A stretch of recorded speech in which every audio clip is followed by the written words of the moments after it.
Bonjour, je suis Aïcha et encore une fois, je me suis posée pour faire une des choses que j'apprécie faire le plus au monde, des découvertes et surtout des rencontres. J'ai donc l'immense plaisir de vous accueillir sur Jiggen sans tabou, le podcast qui vous emmène à la rencontre de femmes inspirantes, de femmes qui ont accepté de venir témoigner de leur vécu singulier et de leur stratégie de résistance. Il y a des parcours de vie atypiques qui forgent des destinées et je souhaite qu'à travers ce podcast, nous prenions connaissance du cheminement qui a amené mes invités là où elles sont aujourd'hui.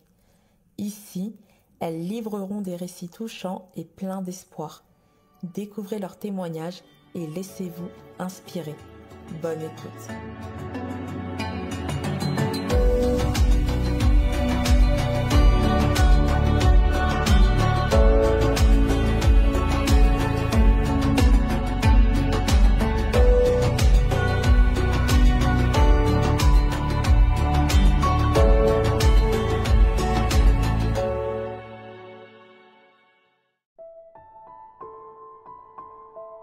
Bonjour à toutes et à tous, merci infiniment d'être toujours au rendez-vous et d'être de plus en plus nombreuses et nombreux.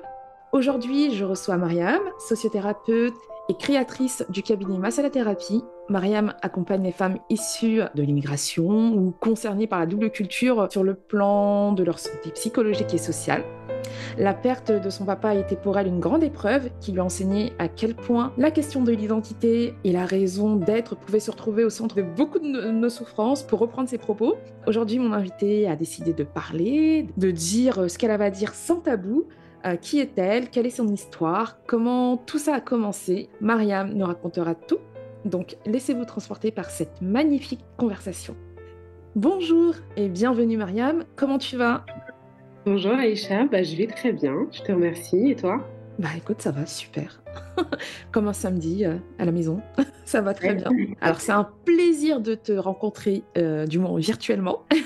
Et merci encore de m'accorder un moment en ta charmante compagnie. J'ai hâte d'en apprendre un peu plus sur toi et sur ton parcours. En attendant, est-ce que tu peux te présenter brièvement, s'il te plaît?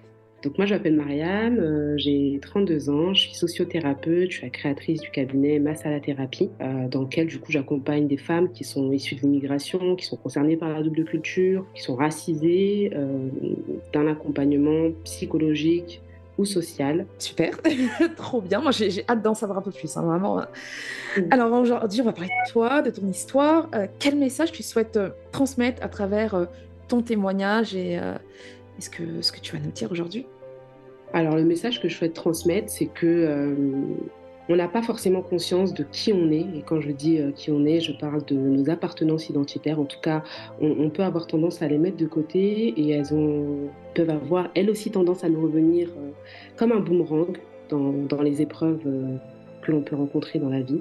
Du coup, le message que je souhaite transmettre aujourd'hui, c'est vraiment de prendre conscience de son identité dans toute sa pluralité, d'en faire une force et vraiment de pouvoir, en tout cas, choisir qui on est, choisir la manière dont on a envie de se sentir dans le monde dans lequel on est.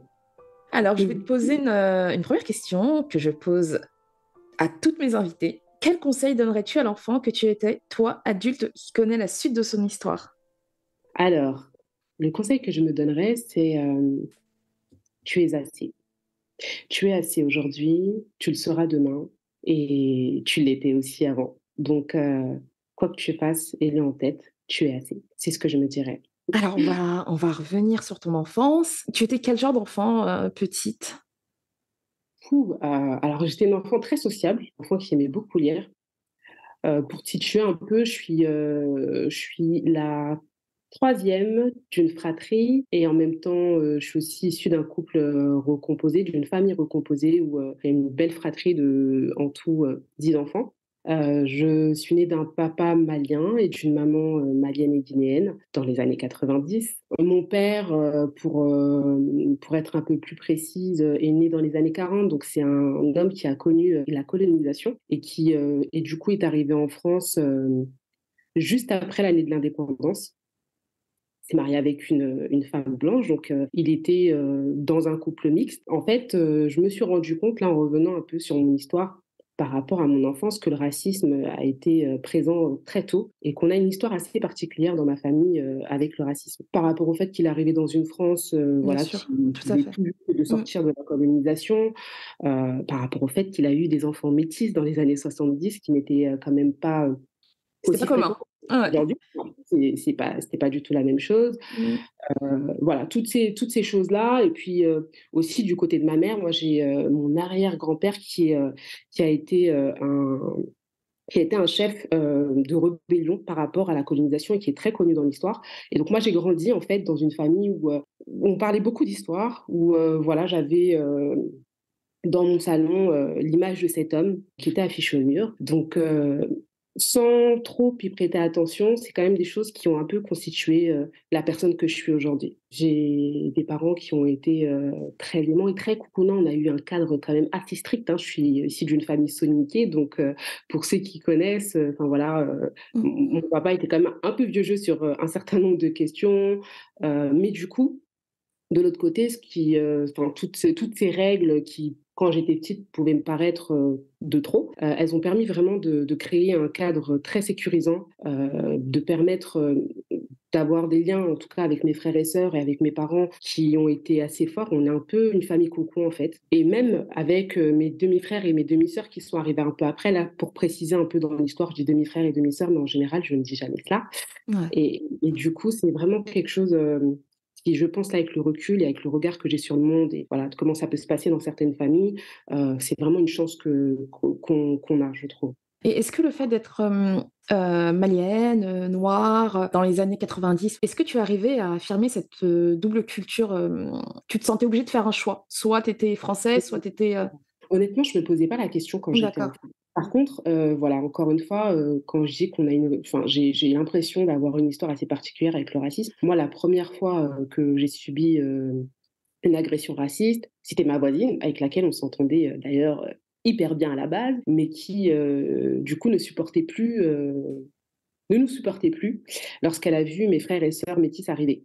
Donc vraiment particulier, hein, mais du coup, enfin ah voilà, oui, elle quand les même, ouais. écoutait un jour, Ouais. ouais, sachant qu'on avait quand même, enfin, quand je dis, voilà, famille soninké, cadre très sécurisant avec des règles très strict, c'est que nous, on était, enfin, à 20 heures, il n'y avait plus de bruit chez moi. Certes, il y avait beaucoup d'enfants, donc forcément, ça fait du bruit en journée, mais Mmh. enfin voilà, quand je dis plus de bruit, c'est que pas de vaisselle, pas de repas, tout ça, tout était fait avant 20 heures parce que vraiment mon père avait le souci, mes parents avaient le souci de ne pas déranger. Et D'accord. ça, je pense aussi que c'est aussi lié à leur statut à l'époque d'immigrés. Mais Ouais, de pas déranger, de pas se faire de pas remarquer. exactement. Mmh. Et du coup, enfin voilà, moi je me souviens qu'un jour, je sortais avec mon demi-frère, le plus grand, et du coup, elle nous a alpagués en nous disant, enfin voilà: «Vous faites trop de bruit, c'est pas possible» et cetera. Et je me souviens que mon frère n'avait rien dit et puis elle lui avait dit, «Ça, c'est depuis que vous êtes arrivés. Avant, c'était pas comme ça».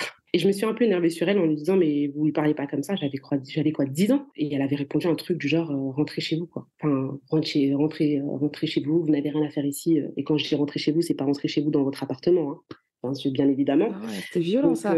À 10 ans, entendre ça, s'entendre dire ça, enfin, c'est ça devait être très, très violent. ouais, c'est assez violent, mais encore une fois, c'est vraiment là aujourd'hui avec le recul et le regard que j'ai sur mon histoire que je sens la violence de ce propos-là.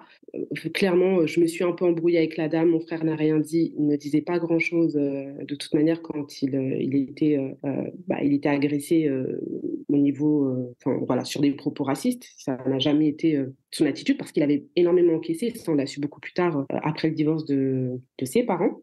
Mais du coup, c'est vraiment, avec le recul que j'ai pu me dire: «Non, mais vraiment, en fait, très tôt, très tôt, très tôt, on peut subir de la violence, très tôt, on peut subir des agressions racistes, très tôt, on peut être amené à ces questions identitaires», alors que quand on est un enfant, clairement, on ne se pose pas de questions sur qui on est. On Mmh. vit, on est juste ce qu'on est et puis voilà, on se pose pas trop de questions. Donc voilà, ces propos racistes assez tôt, mais vraiment, quand j'étais à l'école, dans mes relations avec mon entourage, avec mes parents, avec des cousines, je me posais pas vraiment de questions sur d'où je venais, qui j'étais exactement, qui étaient mes ancêtres, même si je les voyais, même si ça parlait un peu autour de moi. Des choses qui sont vraiment, venues, d'abord dans mon adolescence où, voilà, je me souviens que, très souvent quand je faisais des choses qu'il ne fallait pas faire, et ben mon père, la façon de nous réprimander, c'était de nous demander de nous asseoir et de nous faire la morale pendant une bonne petite heure. Tu ne peux pas agir de n'importe quelle manière, tu es la fille d'un tel, la petite fille d'un tel. Voilà, nous reconnecter un peu à toutes ces personnes qui ont un peu composé qui est ma mère et ce qui devrait être nous. Et donc, tu vois, tout à l'heure, je me disais, dans l'esprit aujourd'hui, voilà, on a vraiment un truc, on se dit, nous, la génération issue de l'immigration, là, à se dire, voilà, ne reste pas à ta place. Moi, j'entendais avec mon père, reste à ta place, mais sache quelle place tu as. Tu vois? Mmh. Et ça, je trouvais, bon, à l'époque, ça me saoulait, je vais pas te cacher, hein, une petite heure, à me faire la morale et à me parler de tout ça, je me disais: «Ah, encore, c'est reparti pour un tour». C'est vraiment dans les moments Non. où je commettais des erreurs, sur mon Ouais. père, il y a des choses Mmh. qu'il fallait pas faire Bien et ça sûr. faisait du bien. Et heureusement, c'était pas tout le temps Mmh.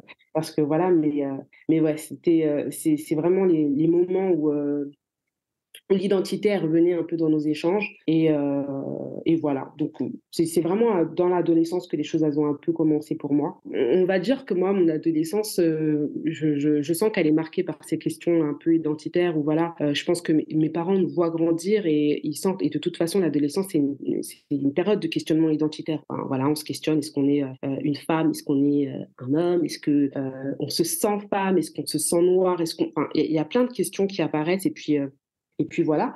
Mais du coup, enfin voilà, moi encore une fois, c'est une période qui est plutôt calme, même si je trouve que je suis un peu dans la rébellion. Et surtout, j'étais voilà l'enfant ado qui n'était jamais d'accord avec rien. Moi, alors, ce que j'ai oublié de préciser dans mon enfance, c'est que mon père était un peu le chef de famille, et donc c'était un peu celui qui réglait les problèmes. C'était aussi l'appartement dans lequel on vivait, c'était une maison un peu de passage. Quand les gens arrivaient du bled, eh ben, ils venaient dormir chez nous, ils restaient quelque temps, le temps qu'on leur trouve une place. Et en même temps, c'était aussi le lieu dans lequel on réglait les problèmes. C'est-à-dire que dès qu'il y avait un problème de couple, un problème entre deux frères, un problème quel qu'il soit, eh ben, mon père réunissait il y avait réunion de famille avec voilà, Une pratiquement toute masala. la exactement, une masala. Et du coup, ça se passait chez moi. Et du coup, moi, bon, voilà, c'est vraiment des choses qui m'ont imprégnée tout au long de ma construction. Ben, en fait, j'ai décidé de devenir assistante sociale. Bon, c'était vraiment pas du tout ce que mes parents avaient prévu pour moi. Moi, chez moi, l'assistante sociale, ça a une connotation, très, très, Ah, heu, exactement, ouais. Mon père péjorative. C'est-à-dire, non, mais c'est celle qui va casser les couples, en fait. exactement. Mon père, quand je lui ai dit ça, quand je lui ai dit que je voulais devenir assistante sociale, bon, déjà, il m'a dit: «Pourquoi tu fais pas comme ta sœur? Comptable, ça, c'est bien». Mais je Tu ah vois? là là, Il y a pas de problème. Et en mmh, plus, moi, parce que, mon père, il travaillait au centre d'énergie atomique et du coup, il travaillait en tant qu'ouvrier de laboratoire, mais bien sûr, dans l'entreprise, il y avait des assistantes sociales et du coup, il disait: «J'ai des collègues assistantes sociales, elles sont jamais mariées, elles aiment pas les hommes, et puis, ça, c'est des trucs, ça va casser les familles et cetera. Nous, on n'est pas c'est comme ça. ça, enfin, voilà, nous, dans nos démarches, on doit être là pour rassembler, Mmh mh. pour travailler ce métier». Donc moi, j'y allais avec mes explications et surtout, à l'époque, j'avais déjà un positionnement qui était très féministe, D'accord. parce que, enfin, voilà, j'avais, j'entendais toutes les histoires qui se passaient autour de moi, la façon, dont, les femmes étaient traitées, et ça, je le voyais un peu partout, c'était pas dans le cercle familial, hein, mais, Mmh. vraiment de manière générale. Je m'intéressais très tôt aux témoignages, sur les violences faites aux femmes. J'ai énormément lu dans mon enfance et du coup, ben, moi, je me suis imprégnée de tout ça et j'avais déjà, à ce moment-là, un positionnement très féministe. Enfin, peut-être que mon père mes parents l'ont ressenti, à l'époque comme encore un autre stade de rébellion. J'étais pas du tout rassurante pour eux. C'était un peu, la logique et surtout, c'était juste rendre un peu la manière dont j'avais été élevée dans un cadre professionnel et limite quand j'ai décidé de devenir assistante sociale et quand j'ai commencé à travailler, au tout début, bien sûr, j'avais vraiment cette sensation-là de Mmh. ne pas vraiment travailler à l'époque. Enfin voilà, lorsque je travaille en tant qu'assistante sociale, c'est un peu, les premières fois où je me questionne un peu sur l'identité, sur la transculturalité parce que très souvent quand j'interviens dans une équipe, je suis la seule personne noire ou la seule personne d'origine africaine. Parce que, Pratiquement, dis tu as grandi où déjà?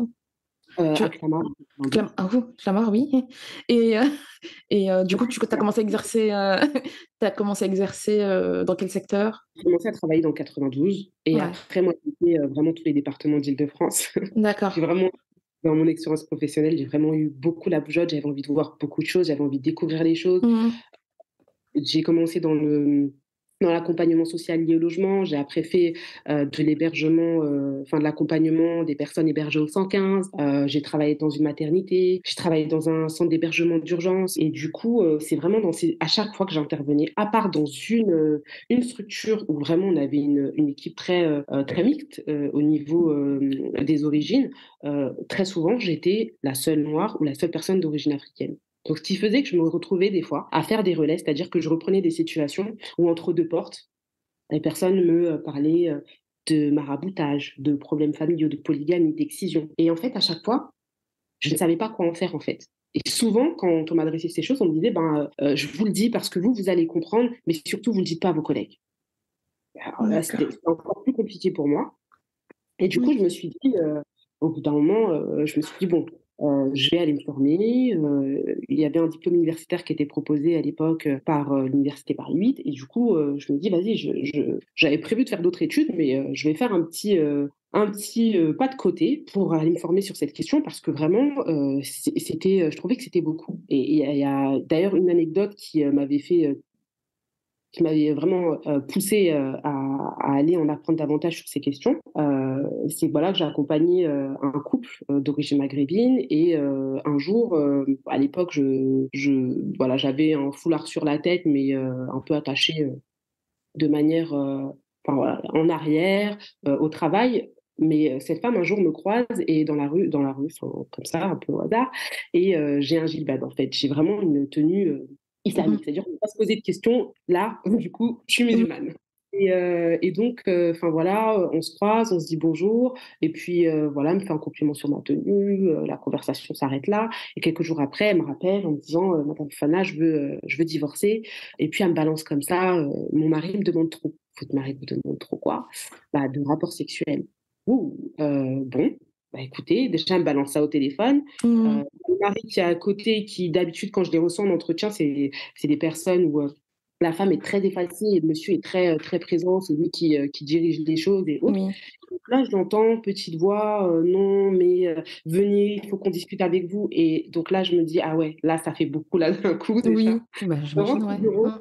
j'en parle avec une collègue, elle me dit, bon, écoute, elle me conseille, hein, et quelque chose que j'aurais dû faire, mais là, ça m'avait tellement troublée que j'y avais pas pensé du premier coup. Recherche un conseiller conjugal et quand tu vas en rendez-vous, tu leur proposes. Donc, j'arrive avec cette possibilité-là, je leur propose et ils me disent, non, c'est pas à quelqu'un d'autre qu'on veut parler, c'est à vous, les autres, ils comprendront pas. Et ah ouais, là, ça fait quand même beaucoup. Et j'essaye, hein, je rame, je rame, je rame. Et comme dans d'autres situations, j'ai ramé à de nombreuses reprises pour orienter les gens vers des psychologues, des conseillers conjugales, enfin bref, des professionnels qui auraient pu les aider. Là, ce jour-là, à nouveau, je suis confrontée à un mur, mais la question, elle est tellement spécifique, elle est tellement intime que moi, ça me renvoie à quelque chose d'assez.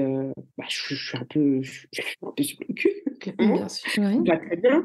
Bon, j'assiste au rendez-vous. Au final, je les écoute, eux, parler entre eux et se mettre d'accord sur quelque chose. Je ne dis pas grand-chose, mais ça permet de tasser les choses à ce moment-là. Je leur Oui. donne quand même les coordonnées. Et puis du coup, enfin voilà, la vie reprend son cours. Mais moi, dans ma tête, voilà, ça chemine un peu plus. Et du coup, voilà, je vais dans cette formation. Je commence cette formation en lisant d'ailleurs un bouquin qui s'appelle Quand les esprits viennent aux médecins de Serge Besnay, qui est un super bouquin. Et là, j'en parle parce que du coup, ça me fait tilt sur ce qui se passe après. Cette année-là, quand je commence cette formation, en plein milieu, on apprend, mon père est malade, mon père qui était retraité depuis un certain temps et qui faisait des allers-retours entre le Mali et la France. Et là, ça faisait un certain temps qu'il y était. Avant son départ, on savait qu'il était qu'il était malade, on avait des doutes, mais du jour au lendemain, en fait, monsieur avait décidé de ne plus se soigner, de rentrer en Afrique, en disant que ce que les médecins proposaient, ça ne servirait à rien, ils n'arrivaient pas à savoir ce qu'il avait. Donc voilà, il s'est levé un jour, a pris son billet d'avion, il nous a dit, bah, je pars dans 2 jours.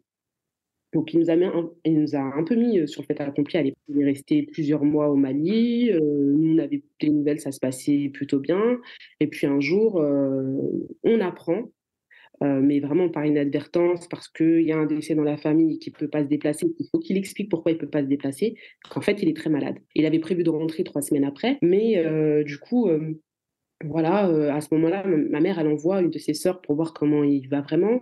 Et quand elle arrive, enfin, la sœur, elle s'effondre et elle appelle en disant que c'est très grave, qu'il faut l'amener à l'hôpital.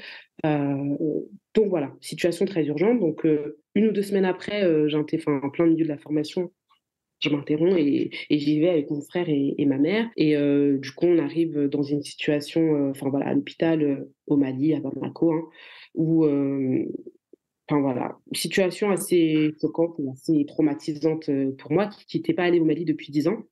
Enfin, voilà, j'arrive dans cet hôpital-là, un hôpital où il y a, où voilà, je prends la misère en pleine figure. Et voilà, on arrive dans cet hôpital, on se fait un peu guider, chose encore particulière à laquelle je n'ai pas de réponse aujourd'hui. Mais arrivé à un moment, hôpital hyper grand, mon frère nous guide. Il n'est jamais rentré dans cet hôpital et il nous guide jusqu'à la porte de la chambre à mon père. Et on arrive dans cette chambre et enfin voilà, on se rend compte qu'effectivement la situation est très grave. Il a voulu vous cacher, en fait, il vous a caché un peu. Parce Il a qu'il voulu avait vous décidé préserver, hein, c'est ça? de nous préserver et en même temps, je pense qu'il avait décidé de mourir en Afrique, en fait, tout simplement. Mmh. Euh, Parce que voilà, quand on est arrivé, nous, pendant les jours qui ont suivi, déjà la première des choses, c'était qu'il soit pris en charge par un médecin. Mais on espérait avoir un meilleur médecin ou en tout cas le mettre dans de meilleures conditions. Il a Mmh. refusé d'office. On est arrivé aussi dans une situation où voilà, il y avait un certain nombre, enfin voilà, les médecins donnaient des ordonnances et autres, et en fait, enfin, les choses n'avaient pas été faites alors qu'il y avait de l'argent, alors que moi, on avait envoyé de l'argent, alors que mon père avait une bonne situation financière. Et quand je dis ça, c'est que c'est aussi pour restituer la chose, c'est qu'en fait, à l'époque, mon père était marié à nouveau au Mali, donc il était à l'époque polygame, Mmh. que la situation n'avait pas de très bonnes relations avec cette femme, mais enfin voilà, on est arrivé vraiment dans une situation très chaotique où voilà, pendant les jours qui ont suivi, entre ceux qui étaient en France, qui essayaient de se démener pour essayer d'obtenir un rapatriement, moi et mon frère qui voilà, du coup on devait en fait organiser l'hospitalisation, parce ce qu'on nous dit pas, ce qu'on sait peut-être pas, c'est que au Mali en tout cas, quand les personnes sont hospitalisées, on doit aller chercher le matériel qui va servir par exemple à la perfusion. On doit aller chercher, ramener par exemple les prises de sang dans un laboratoire à l'extérieur. Donc vraiment toute une machination qui se met en place pendant plusieurs jours où on court un peu partout.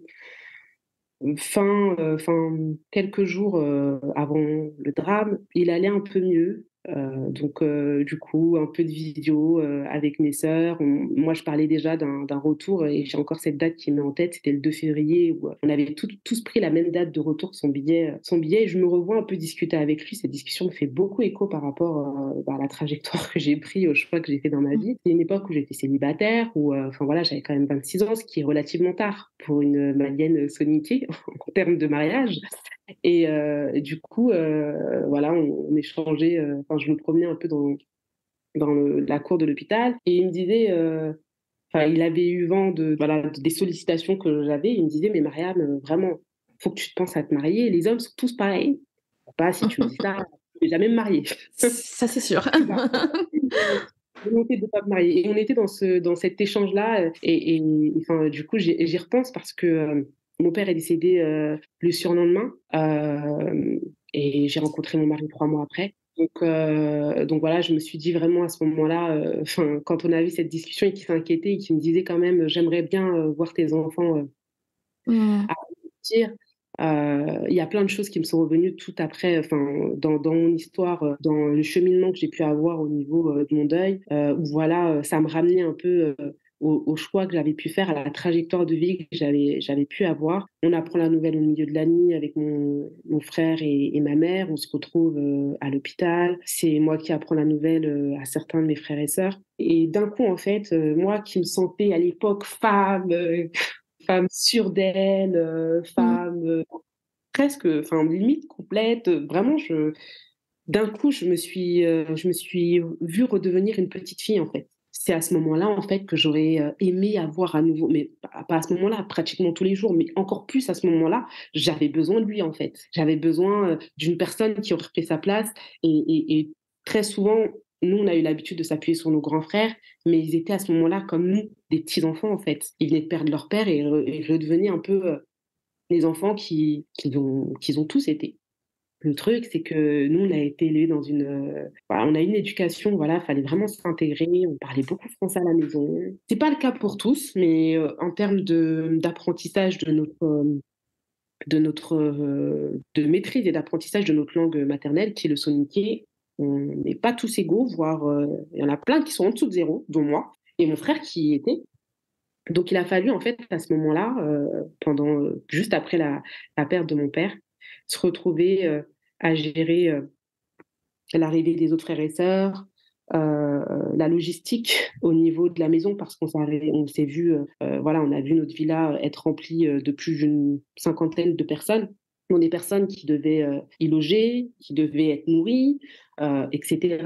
On a dû se retrouver en conflit avec voilà, toute la structure hiérarchique, les oncles et autres, parce que voilà, ils incitaient pour que mon père soit enterré au village, alors que les dernières instructions de mon père, c'était d'être enterré à Bamako.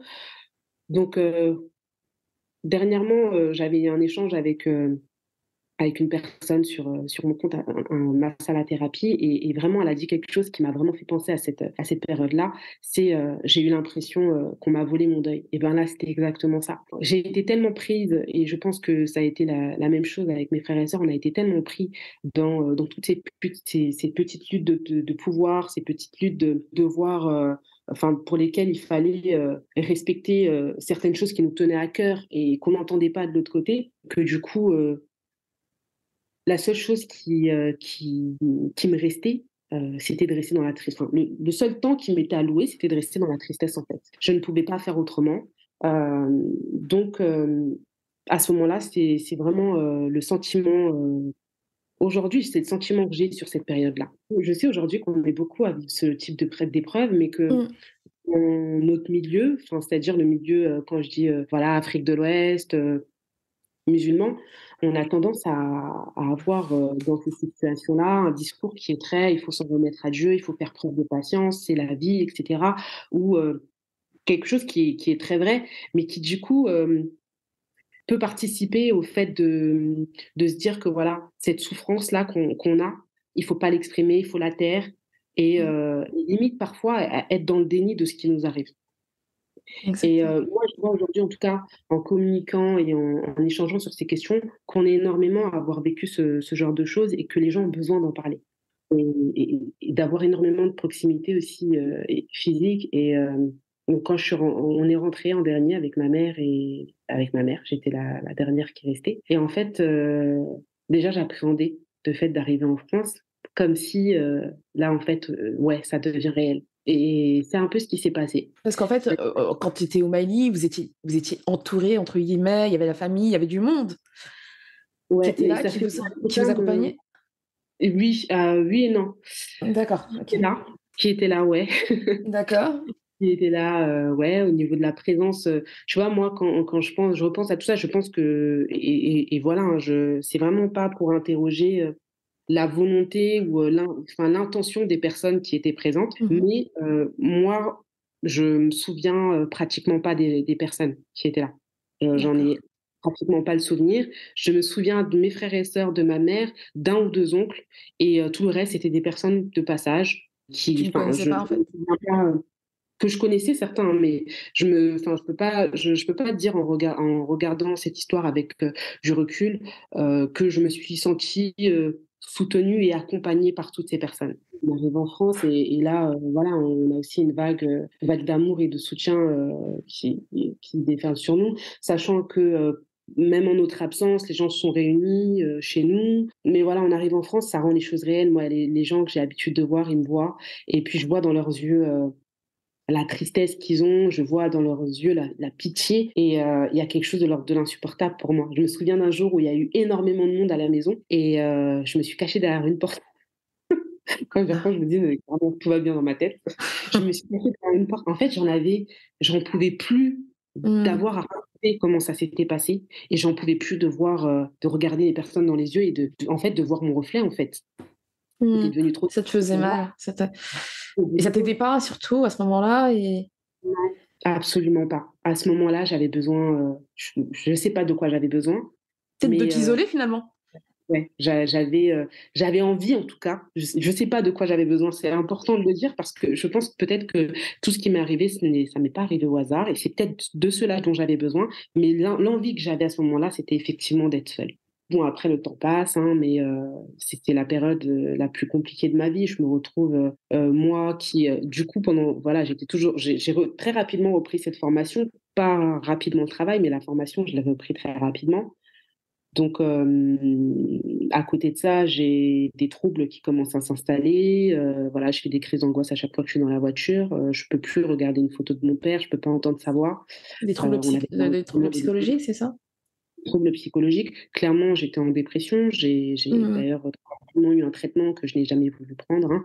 D'accord. Mais des mauvaises choses, hein. C'est pas un conseil que je donne aujourd'hui, mais je savais, enfin, j'avais conscience qu'en le prenant, et ben, enfin, c'est pas j'avais conscience, mais ça rendait les choses encore plus réelles, encore une fois. Là, j'étais malade, et là, il fallait, enfin, et ça, c'était encore une fois quelque chose qui était compliqué pour moi, parce que pendant cette même période, les choses sont passées un peu naturellement, mais c'est moi qui ai eu à gérer l'héritage, enfin, les documents administratifs. Donc, Parce que toi, tu es la troisième, c'est ça? je suis Troisième, la ouais. troisième et la septième quand on prend toute la fratrie. Donc, en fait, derrière moi, il n'y en a que trois. Donc, je suis l'une des plus petites. Logiquement, ça n'aurait pas dû être moi, mais D'accord, j'étais l'aînée à la maison, c'est-à-dire que tous mes frères et sœurs avant moi étaient partis. d'accord. Et clairement, je m'étais investie de quelque chose aussi.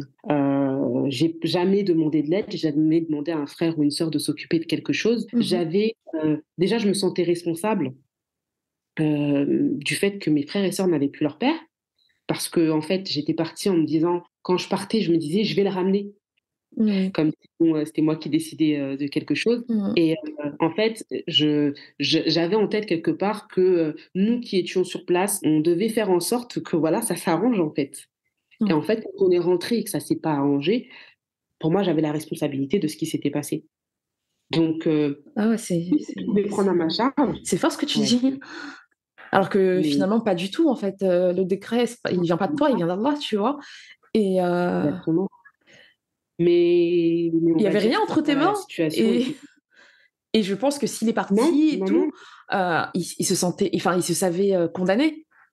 Donc, Oui, mais ça, c'est quelque chose qu'on a su après, puisque je suis restée en contact avec les médecins, et c'est pour ça que je dis que, enfin, au départ, quand j'ai commencé à en parler, j'ai dit il avait décidé en fait de mourir là-bas.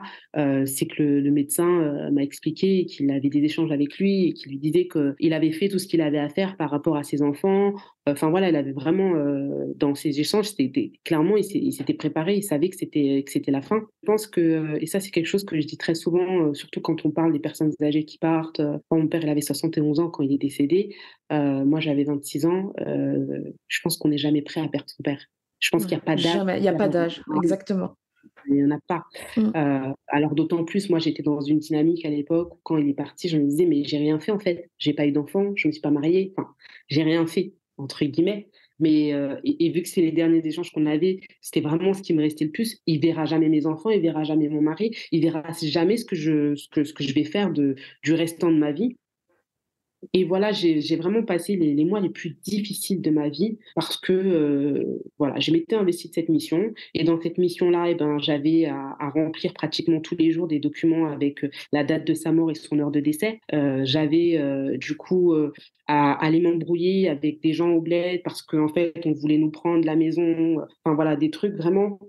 Ah, là, L'histoire tu as été confronté directement bah, à cette double culture où l'héritage n'est pas forcément que pour les enfants, en fait. non, non, mais déjà ça, et aussi je pense que là où j'ai eu beaucoup de soucis avec des personnes, des membres de sa famille et de la mienne, quelque part aussi, c'est que moi j'ai pas trop ce truc de hiérarchie. Enfin, quand j'échangeais avec mon père, en tout cas quand j'étais adulte, il y avait plus trop cette espèce de truc hyper hiérarchique où tu t'adresses à eux avec respect, c'est tes parents, mais je m'autorisais à dire certaines choses, je m'autorisais à dire quand j'étais pas d'accord avec eux, je m'autorisais à dire quand je trouvais qu'ils avaient fait quelque chose de mal. Et en fait, c'est un peu comme ça que moi j'ai agi avec tout le monde là-bas. C'est Mm. pas forcément ce qu'il fallait. Mais et aussi parce que voilà, j'avais à tenir un truc par rapport à cette histoire d'héritage et de, de choses à gérer, et ben, je lâchais rien en fait. Mais j'étais, waouh, j'étais colérique, je m'adressais aux gens parfois de manière irrespectueuse, et en vrai, j'en avais rien à foutre des retombées. Du coup, enfin voilà, je me retrouve dans cette période-là, et comme je l'ai dit, c'est un peu dans cette période-là, curieusement, 3 mois après que je rencontre mon mari, qui clairement ne répond en rien aux critères que j'avais avant de le rencontrer. Je me dis que, tu vois, souvent j'échange sur les questions identitaires Mm. et par rapport au et moi, j'ai fait clairement un choix identitaire, c'est-à-dire une stratégie d'identité. C'est-à-dire que je perds mon père en janvier. En avril, bon, je rencontre cet homme qui, je trouve, est très beau, mais j'en sais pas plus sur lui. Et quand j'en apprends plus sur lui, ben, quelque part, je me dis, mais est-ce qu'il va pas me permettre de renforcer cette dimension d'identité que j'ai un peu peur de perdre là? Le fait Mm. d'être malienne, le fait d'être soninké, etc. Parce que mon mari, c'est un blédard, entre guillemets, né au Ouais. Mali, soninké, etc. Et moi, toute ma vie, je me disais, déjà, je vais pas jamais me marier avec un blédard parce que on ne s'entend pas. Je suis trop Mhm. féministe pour ça. Un Ouais. soninké, encore moins. Enfin, bref, tu vois, tout le truc. Ouais. Et ça, j'étais très jeune et j'avais des propos très discriminants contre le dit. D'accord, ok.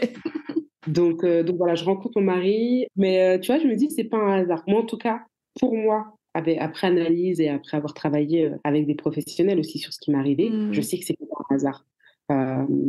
Et souvent, on dit, est-ce que c'est pas quand on est en dépression, c'est pas le meilleur moment pour rencontrer quelqu'un, mais clairement, moi, cet homme, il m'a énormément aidée. Mm. Il a été d'un soutien inestimable. Et surtout, ce qui s'est passé quand je l'ai rencontré, c'est que il m'a expliqué très rapidement qu'il avait perdu son père lui aussi des années avant. Et c'était Mhm. la première fois que je parlais avec une personne qui était aussi transparente sur ce qu'il avait ressenti. Et là, tout de suite, je me suis dit, enfin, une personne qui me comprend. Ça, c'est- Parce que mes frères et sœurs me comprenaient à l'époque, hein, mais pour moi, c'était impossible d'avoir ces discussions-là avec eux parce qu'ils me renvoyaient encore une fois. Je me sentais responsable de leur souffrance aussi, tu vois. Comme Bien j'ai dit sûr. tout à l'heure, c'était impossible pour moi Alors qu'encore une de fois, pas du tout. Enfin, non, non, non, pas du mhm. tout, hein, très clairement, on n'est pas responsable, on est Mm. rarement responsable de la mort de quelqu'un, à moins qu'on soit dans l'assassinat. Mm. Mais voilà, là, c'était ce qui s'était passé pour moi. Ouais. Et donc voilà, les mois passent. Moi, pendant cette période-là, voilà, comme j'ai dit, j'étais en formation. J'avais un sujet de mémoire qui était au départ un sujet un peu bateau. Voilà, je voulais traiter des violences conjugales. Quand je dis que c'était bateau, c'est un thème qui revient tellement souvent dans. Excuse-moi, encore une fois, mon mémoire porté sur les, sur les violences conjugales. Sérieux? Bah, ça, c'est mon mémoire d'AS, il portait sur les violences conjugales. Ça, Ouais. et quand j'ai fait le DU de psychologie transculturelle, j'avais choisi de refaire le même sujet, mais en traitant de la question transculturelle. Et finalement, après le décès de mon père, j'ai tellement été chamboulée et je me posais tellement de questions sur mon identité et sur son identité que j'ai complètement changé de sujet et que je l'ai vraiment fait sur la question de l'identité Mm. et de la transculturalité. Et du coup, voilà, je fais ce mémoire en 1 mois et demi, en vrai, puisque du coup, enfin, les choses étant ce qu'elles sont, j'étais pas du tout concentrée pour pouvoir travailler. J'étais pas du tout dans un état avant pour pouvoir travailler. En plus, c'est tellement pas sûr de ce que je voulais traiter que j'y vais pendant 1 mois et demi à fond. Mais quand j'y vais, du coup, ben, ça m'amène à traiter des questions du parcours migratoire, de l'appartenance ethnique, de l'appartenance religieuse, et ça m'amène en fait à me poser toutes ces questions-là sur mon père. Ça m'amène aussi à me poser des questions sur moi, sur le pourquoi je parle pas soninké en fait, alors que bah, le soninké, je l'ai entendu toute mon enfance, je le comprends plutôt bien. J'ai une petite sœur qui parle parfaitement soninké. Pourquoi il y a ces différences-là entre nous? Tu vois, ça m'amène à me poser énormément de questions. Et quelque part, je trouve que le premier, enfin, et plein de petits éléments qui m'ont amené à aller mieux, mais l'un des premiers éléments qui m'a vraiment permis de faire une introspection et un réel travail sur moi pour m'en sortir, et ben, c'est ce mémoire en fait. Je présente ce mémoire, j'ai une excellente note. Ça m'a donné le goût du travail de recherche, hein. Je l'avais pas dans mes premières études, mais après, enfin voilà, quand tu fais ce genre de travail, tu te dis, mais en vrai, on devrait pas avoir à aller dans des études universitaires pour faire ce travail-là, en fait. Ouais. Limite, Mm. ça devrait. On devrait le faire tout quelque le chose qui temps. dans notre enfance et tout au long de notre construction, bah, parce que en fait, ça nous renforce, ça nous permet de savoir qui on est et d'assumer tel qu'on a envie d'être, en fait. Le temps passe, honnêtement, je traîne à aller consulter, hein, parce que j'ai peur de tout ce que ça va me renvoyer. J'ai peur d'ouvrir la boîte de Pandore. Je vais un peu mieux par moment, mais il y a des moments où ça va moins bien. Et bah, voilà, je me marie, j'ai ma fille, et je retourne dans des études que j'avais prévues. J'avais à la base prévu de devenir, ingénieur social. Du coup, je reprends un master en intervention sociale, mais quand je fais mes premiers cours, je me dis: «Mais Mariam, en fait», sachant que dans la période, dans l'entre-deux, je recherchais toujours des postes dans lesquels, voilà, ça me permettrait de travailler la question de la transculturalité. Mais en fait, à chaque fois, je me rendais compte que c'était pas assez. Soit on prenait pas assez en compte cette dimension-là et qu'on ne prenait pas assez en compte, les gens comme ils étaient, pour ce qu'ils étaient, avec toutes leurs, différences culturelles, sans un rapport de hiérarchisation des cultures, avec, une autre carte du monde, à vouloir l'imposer à celle des autres. Et en fait, quand je suis dans ce master-là, je me dis à un moment donné, là, tu peux repartir pour 2, 3 ans, tu peux avoir ce diplôme, tu peux travailler en tant qu'ingénieur social, mais est-ce que c'est vraiment ce que tu as envie de faire? Et là, en fait, je me dis: «Non». Mmh. Donc pendant ce master, je décide de faire un mémoire sur, du coup, la question des femmes noires en France, du racisme, de l'intersectionnalité, en fait, et du coup, de l'empowerment, donc de l'empouvoirisation, comme on dit en français, mais en fait, le terme tel qu'il est, empowerment Et en anglais, ça fait mieux, hein, ça fait plus joli quand même. c'est plus joli, mais en plus, c'est pas vraiment, les mêmes traductions. Ouais. Mais du coup, voilà, dans ce travail de recherche-là, je suis amenée à solliciter, des femmes qui, sur les réseaux sociaux, se sont Mmh. mobilisées, pour des questions, liées, à leur identité, que ça soit, des violences, basées sur le genre, donc des violences faites aux femmes, que ce soit, voilà, de l'accompagnement professionnel pour des femmes, que ce soit sur le thème des causeries, de la sororité. Et du coup, voilà, pendant tout ce travail de recherche, hein, il prend un certain temps, il prend à peu près 2 ans, moi je m'interroge sur ce que je veux vraiment faire et comment je vais pouvoir le faire.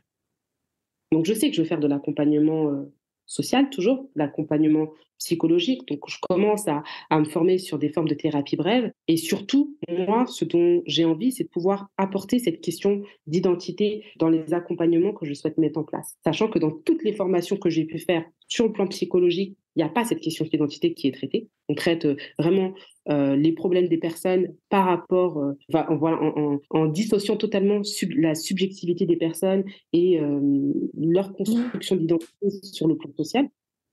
Ouais, bah, Et c'est vrai donc, que moi, enfin, tu vraiment la première personne, que je vois, que je rencontre qui est focus vraiment sur ça et il y en a pas beaucoup. Enfin, moi, j'en connais pas, hein, du tout. ben, c'est aussi pour ça que j'ai décidé de me lancer. Ouais, non, mais c'est trop bien. Mais Enfin, je veux dire, voilà, la communauté, elle en a besoin, on en a. c'est ça. Et vraiment, moi, mon constat de départ, au départ, c'était vraiment de me dire, c'est dans les services sociaux qu'il y a besoin de ça. Et en fait, quand ça m'est arrivé, quand j'ai été confrontée, justement au deuil, à tous ces questionnements identitaires, j'ai recherché un accompagnement, hein, qui, pouvait, enfin, un psychologue transculturel. Bon, déjà, il y en a très peu, c'est malheureux, mais il y en a très peu. Et en plus, c'est ceux qui, je pense, prennent le plus en compte, cette question, voilà, toutes les questions de la transculturalité, de l'interculturalité, et autres. Mais du coup, j'en ai très peu trouvé et en allant en consultation, je me rendais compte qu'en fait, cette question d'identité, elle était pas assez présente.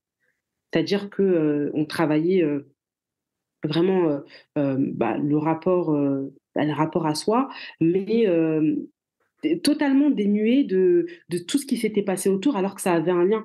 Et voilà, donc voilà, quand je fais ce master et ce travail de recherche, je vais aussi chercher en fait dans les autres pays, ce qui existe en termes d'accompagnement et qui pourrait regrouper les 2 choses et bim, là je tombe sur la sociothérapie et je me dis: «Mais c'est exactement ça». Je vois qu'il y a des sociothérapeutes, au Canada et en fait, c'est très, très à l'image des pays dans lesquels ils sont.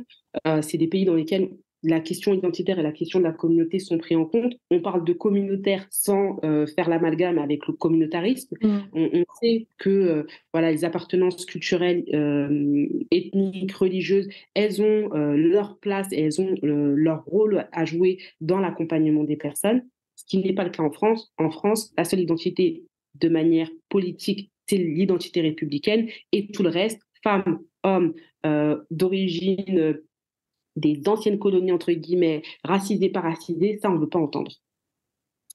Donc voilà, du coup, c'est un peu comme ça que je prends cette casquette de sociothérapeute tout en continuant à me former, en allant au bout de ce master, qui du coup me permet vraiment de développer une analyse sociologique sur les femmes noires en France et d'apporter du coup un écrit là-dessus, puisqu'il y en a aussi très peu, et ça c'est malheureux. C'est un peu comme ça que je deviens sociothérapeute. Je crée mon cabinet en ligne, et du coup, depuis maintenant un tout petit peu Cabinet plus d'un Masala Thérapie. c'est la thérapie, exactement. Masala, qui du coup, comme on l'a dit au tout Ouais. départ, veut dire, voilà, c'est dans le terme, la traduction littérale, c'est échange, c'est parler, Petit et clin d'œil à ton papa, je pense c'est aussi. un petit clin d'œil à mon papa, à mes origines, à mon Mmh. histoire. Tout à Et, fait. du coup, voilà, j'accompagne depuis un peu plus d'un an, donc des femmes qui sont concernées par la double culture, qui sont issues de l'immigration et qui sont ou racisées sur le plan de leur santé sociale et psychologique. Où est-ce qu'on peut te retrouver, du coup, sur les, bah, Alors, voilà, sur les réseaux sociaux? Je vais tout mettre, hein, je vais mettre tous les liens. super, je te remercie. On peut me retrouver sur Instagram, donc au Mmh. nom de sala.thérapie. D'accord. Mais je suis encore un peu réticente avec avec ce réseau social. Sur quoi tu Heu, m'as dit? TikTok. Ah oui, je viens de découvrir TikTok moi aussi. Ouais, ouais. C'est encore un peu frais, mais Mmh. on y est tranquillement. Et D'accord, voilà, j'ai un site internet sur lequel on peut me retrouver, c'est Masala Thérapie, MASSALHA d'accord. thérapie. OK. Donc, heu, Et donc c'est des voilà. consultations en ligne, c'est ça? Pour le moment, je suis uniquement en consultation en ligne parce que D'accord, j'ai mon activité de salarié en tant que travailleur social. d'accord. Et du coup, voilà, le but aussi à la fin de l'année, c'est d'ouvrir un cabinet en présentiel pour pouvoir accueillir les couples et les familles, puisque du coup, je me suis formée en thérapie systémique qui permet du coup vraiment de travailler sur toutes les relations, qu'elles soient dans le couple, dans la famille, dans la vie professionnelle, et du coup qui me permet d'accompagner des couples. Donc vraiment, j'ai à cœur de faire ça en présentiel et de pouvoir du coup ouvrir un peu plus mes consultations au niveau du public. Quel parcours! Quel parcours! Et aujourd'hui, on dit quoi? Enfin, quels sont les retours de tes clientes? Franchement, là, juste avant de commencer la consultation avec toi, j'en avais une qui m'avait marqué sur une vidéo qu'elle a partagée en disant qu'elle validait à 10 000 et je souhaite préciser que c'est une femme blanche, en fait, qui m'a dit ça, parce que très souvent, quand on voit ce que je fais, on se dit que c'est uniquement pour les personnes racisées. Comme je l'ai dit, c'est vraiment en direction des personnes qui sont concernées par la double culture. Donc ça peut tout à fait être une personne qui est dans un couple mixte, qui est blanche, mais qui a une double culture aussi. Bien C'est sûr, possible. tout à Culture, fait. c'est pas une couleur. Parce que ouais, regarde, ne serait-ce que, toi, par exemple, tu disais que Oui, ton père était soninké, ta mère, soninké, mais enfin, ton père était ouais, de Guinée, je pense. Enfin, c'est ça. C'est ça. ne serait-ce que ça, enfin, mais parfois, il peut y avoir des divergences, hein. Exactement, mais totalement, tu as tout à Ouais. fait raison. Moi, j'ai l'impression d'être un enfant métis, hein, Mais ouais, je suis bah, née c'est hein. mixte, j'ai une éducation au niveau culturel très mixte. Je précise toujours que je suis malienne et guinéenne parce que quand je me retrouve dans un groupe où il y a uniquement des Maliens et qu'on parle de nos enfances, et cetera et tout, il y a des trucs sur lesquels je suis pas totalement Bien en accord. sûr, tout à fait. C'est pas les mêmes choses, tu vois? Ouais. Donc heu, donc voilà. Et du coup, enfin voilà, moi j'ai vraiment une communauté, ou en tout cas des clientes qui me remercient pour ce que je fais, qui me disent dès le premier rendez-vous qu'elles ont souhaité prendre rendez-vous avec moi et faire une consultation avec moi, parce que ce qui se fait avec moi et ce qui se dit chez moi ne se dit pas ailleurs, ou en tout cas Mmh. ne l'ont pas entendu ailleurs, et que ça leur permet quelque part de déposer là où elles ont l'impression qu'elles ne pourraient pas le faire dans un cabinet de psychologie entre guillemets traditionnel, dans un service de coaching, parce que ça se fait beaucoup aujourd'hui, Mmh. mais en fait, dans tous les services d'accompagnement qui peuvent être proposés, c'est vrai que ce que je propose aujourd'hui, c'est quand même un peu inédit en France, et c'est ressenti. Donc j'ai vraiment des personnes qui dès le départ me remercient, et qui aussi enfin, à la fin de l'accompagnement, me remercient et se font aussi accompagner par d'autres personnes. La sociothérapie, c'est pas une fin en soi en termes d'accompagnement. Des fois, ça l'est, c'est très bien, mais moi, j'invite aussi les personnes que j'accompagne, quand il le faut, à aussi solliciter des fois un psychologue, en plus un médecin, parce que des fois, j'ai aussi des personnes qui sont malades, clairement. Mhm. Donc vraiment, j'essaye aussi de pouvoir d'accompagner, de proposer quelque chose qui va être de l'ordre de la du pluridisciplinaire aussi. Donc pas mal d'échos et pas mal aussi d'échos de personnes qui n'ont même pas encore consulté et qui me disent, qui me remercient pour ce que je fais sur les réseaux, ce qui vraiment me va droit au cœur, parce que j'ai vraiment aussi à cœur de sensibiliser sur ces questions-là, parce que bah, comme on l'a dit, on en entend très rarement parler. Euh, et c'est vraiment des questions qui peuvent revenir comme un boomerang à un moment, un événement de vie très difficile. Du coup, tu en es où aujourd'hui? Qu'est-ce que tu envisages par la suite? C'est quoi tes projets? Voilà. Oh, alors, j'ai beaucoup de projets. Je pense à un podcast parce que, Mais voilà, tu vas le dans... faire, le podcast, c'est obligé. Je vais pas te lâcher. On va essayer d'y aller, mais vraiment, je bosse depuis un certain temps. Voilà, je voudrais vraiment permettre à des femmes de raconter leur histoire. Ouais. Mais voilà, de manière générale, de façon anonyme, Mhm. juste voilà, libérer une parole et aussi permettre à d'autres personnes qui écoutent de se dire que des femmes qui leur ressemblent ont traversé peut-être les mêmes choses qu'elles, qu'elles en sont sorties, puisque malheureusement, on nous entend très peu. Quand on parle d'intersectionnalité, il y a aussi la question d'invisibilisation et les histoires qui sont les nôtres, à part dans des podcasts comme les tiens ou dans des initiatives qui sont très récentes, qui sont dans cette idée-là, on ne les entend pas en fait. Moi, Donc voilà, un podcast thérapeutique, moi je dis oui, je dis oui, je dis oui. on va y aller. Ouais, je suis Voilà, il y a d'accord. le cabinet en présentiel aussi que je souhaite ouvrir. Et sur du long terme aussi, j'aimerais aussi proposer mon activité à l'étranger. J'ai déjà un peu commencé en distanciel, mais je voudrais vraiment pouvoir m'installer aussi dans des pays d'Afrique de l'Ouest. Viens au Sénégal. Viens au Sénégal. Sénégal, Mali, Guinée, je pense que c'est ces pays-là. On Ah. verra, mais vraiment, parce que je pense que Ouais, c'est aussi un l'Afrique a grand besoin besoin. de ce genre d'initiative et tout. C'est... Ouais. Allez, je te propose de te poser 10 questions et tu me Vas-y. réponds comme tu le sens. Est-ce que c'est OK pour toi? C'est OK. Si tu devais retenir un seul moment important de ta vie, ce serait lequel? Retenir un seul moment important dans ma vie, Ouais, un seul. la naissance de ma fille. Je suis devenue maman. Si tu avais une baguette magique pour réaliser un seul rêve, ce serait lequel? Ça serait avoir une discussion avec mon père là sur ma vie actuelle. Ouf, j'ai des frissons. As-tu des regrets? Aujourd'hui, non. Quelles sont les 3 valeurs les plus importantes pour toi? La sincérité. Oh, je la garde dans ma tête là. La sincérité, la bienveillance et, euh, et l'amour. Allez, la question qui fâche. Guinée ou Mali? Ouh. Eh bien, tu sais, ça a beaucoup changé. Aujourd'hui, je dirais Mali, mais ça n'a pas toujours été le cas. Ok, d'accord. Tu préfères avoir des regrets ou des remords? Des remords. Qu'est-ce que tu ferais si tu écoutais plus ton cœur que ton cerveau? Mmh. J'ai l'impression de beaucoup l'écouter déjà, donc oh, non, je m'en irai au Mali là tout de suite. Si tu devais résumer qui tu es en 10 secondes, que dirais-tu? Je suis une personne qui s'efforce d'être entière. Je suis une personne belle de l'intérieur, belle Et de aussi un peu l'extérieur. de Et de l'extérieur, oui. l'extérieur. Et voilà, je suis une personne qui a à cœur de faire en sorte que les gens autour d'elle se sentent aussi bien qu'elle l'est. Quelle femme t'inspire au quotidien? Ma mère. Et la dernière question, c'est la question que je pose tout le temps. Es-tu fière de toi? Oh, tellement. Ouais, tu peux l'être, hein, vraiment. Tu peux l'être. Aujourd'hui, je le suis. Et j'espère que je le serai tous Mm. les jours qui vont me rester à vivre. Je te pose moi une dernière question avant de conclure. Sur quoi es-tu confiante pour les semaines, les mois à venir? Allez, on va dire sur la réalisation de notre podcast. Bah oui, mais complètement.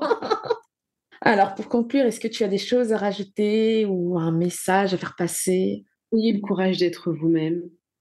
c'est tellement beau quand on s'accepte, quand on s'aime, quand on vit pour soi.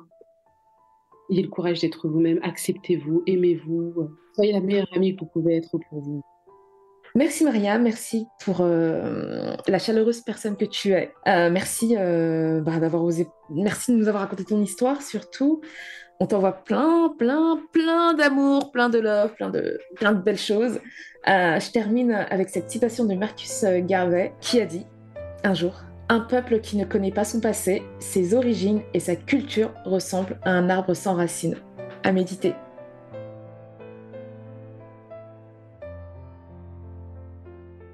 Merci beaucoup à mon invité d'être venu nous raconter son histoire, un parcours de vie qui forge l'admiration. Alors si vous pensez que votre témoignage a sa place ici et que vous désirez vous aussi témoigner à votre tour, je vous invite à m'envoyer un mail. Vous trouverez l'adresse dans la description de cet épisode. Je vous retrouve dans un mois sur Jigen Sans Tabou pour un nouveau témoignage. À très vite.